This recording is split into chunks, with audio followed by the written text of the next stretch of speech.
They killed over 400,000 humans for entertainment. They buried people alive as religious sacrifice. They turned mass murder into a spectator sport where families dined while watching death. We call them the Roman Empire, the foundation of Western civilization. But what if Rome isn't the standard of civilization? What if Rome is the biggest lie in history? Let's talk numbers. The Colosseum alone, 400,000 humans killed over 350 years.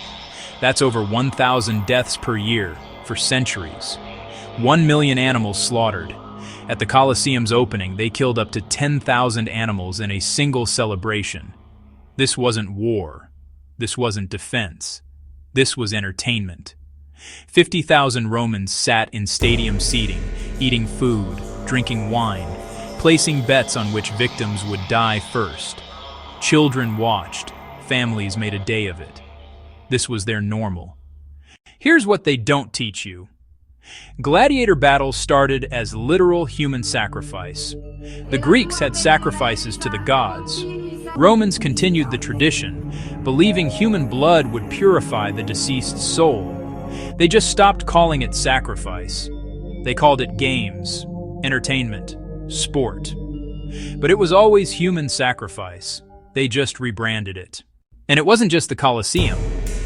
Vestal Virgins who lost their chastity were buried alive, forced into an underground chamber with a few days of food, then left to starve. During crises, they buried couples alive, 2 Gauls and 2 Greeks in 216 BCE, again in 113 BCE. Scholars admit this was meaningfully human sacrifice, but Rome called it punishment, so we pretend it's different. Now here's where it gets interesting. Romans killed 400,000 plus people as entertainment and called it civilization. But when we talk about druids, Vikings, or Aztecs, what do we remember them for? Human sacrifice. Barbaric human sacrifice. The druids, one claim from Julius Caesar about a wicker man, no actual evidence. Vikings, one documented funeral sacrifice from 922 CE. Aztecs? Yes, as far as we know, they practiced human sacrifice. But consider the sources, plus even still their scale doesn't approach Rome's industrial death machine. Rome did more human sacrifice than anyone, turned it into entertainment, charged admission, and we call them civilized while everyone else is barbaric. See the trick? When Rome kills humans ritually, it's games, entertainment, sport. When anyone else does it, it's barbaric human sacrifice. Same action, different words. This is how you control history. You control the language. You decide who's civilized and who's savage based on nothing but what you call it. And this pattern repeats everywhere. The Druids? According to Cicero, Caesar, and Pliny, they were masters of astronomy with sophisticated knowledge of the stars. They built Stonehenge, precise astronomical alignment. But we remember them for the wicker man that probably never existed. Vikings? Accomplished seafarers with advanced navigation, sophisticated metalwork. We remember raiders and barbarians. The Maya? Most accurate pre-telescope astronomy in the world, calculations better than Ptolemy's. But their libraries were burned by Spanish priests who called them superstition and lies of the devil. Then Europeans claimed the Maya weren't capable of science. Notice a pattern? Burn the libraries, destroy the evidence, then point to the lack of evidence as proof they were primitive. The Maya had extensive libraries, many books on astronomy, history, and science. Bishop Diego de Landa, 1562. We found a large number of books, and as they contained nothing but superstition and lies of the devil, we burned them all.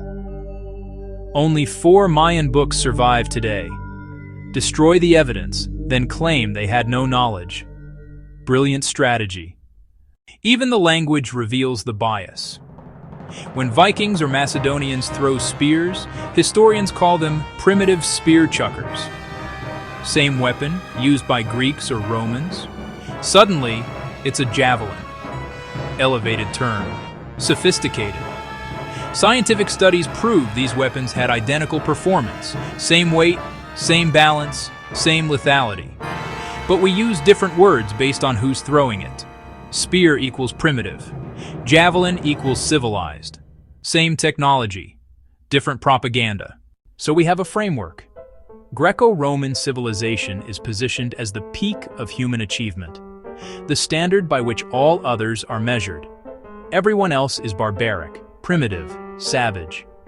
But the civilization we're told to admire killed more people as entertainment than most of the so-called barbarians killed in war. Practiced human sacrifice while condemning others for it.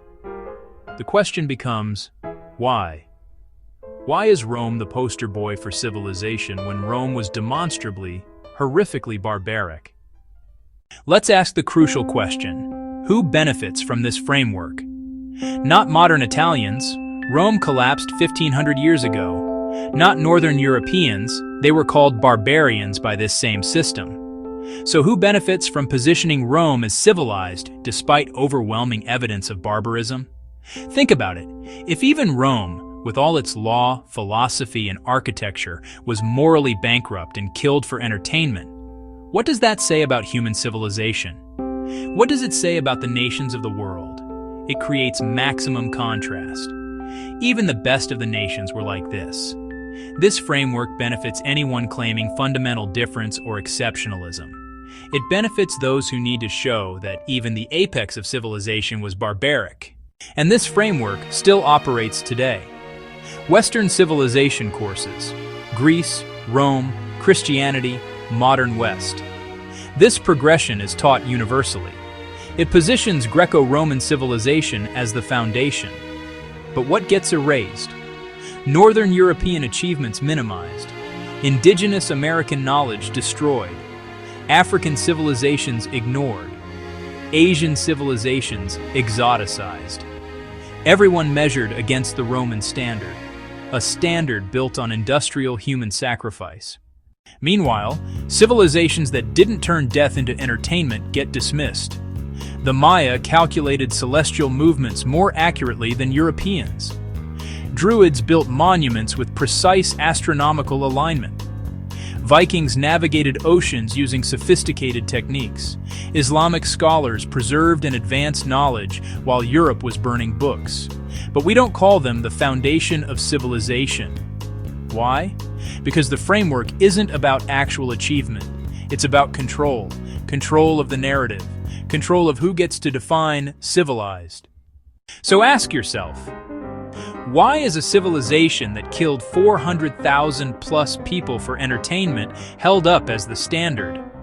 Why do we teach our children that Rome represents civilization? And most importantly, who benefits from this lie continuing?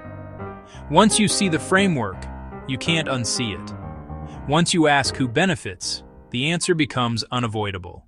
The Roman lie isn't just about ancient history. It's about who gets to write history, who gets to define civilization, who benefits from that definition. Question the narratives you've been taught. Question who benefits from those narratives, and ask, what else have they lied about? Drop a comment with your thoughts. Share this if it opened your eyes. The truth doesn't fear investigation, only lies do.